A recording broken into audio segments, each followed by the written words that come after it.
Anak ko, kawawang bata.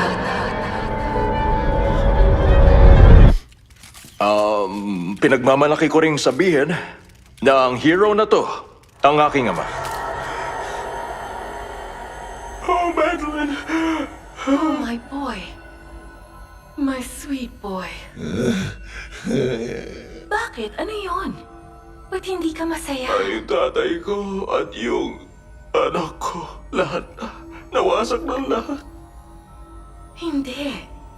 Hindi, yun talaga ang kinakailangan mangyari. Nasa hula yon. Ikaw ang siyang itataas. Magiging immortal, banal, Diyos na tunay, na mahal ng mundo. Ryan, anak ko, masaya akong tumawag ka. Sabi na nga ba, parang himala. Maganda na ba? Di ba dinala mo ako dito? Kunwari may paki ka sa akin? May pakialam ako sa'yo, anak. I love you. Mahihingin ako. Ng tawad? Pinatawad na kita.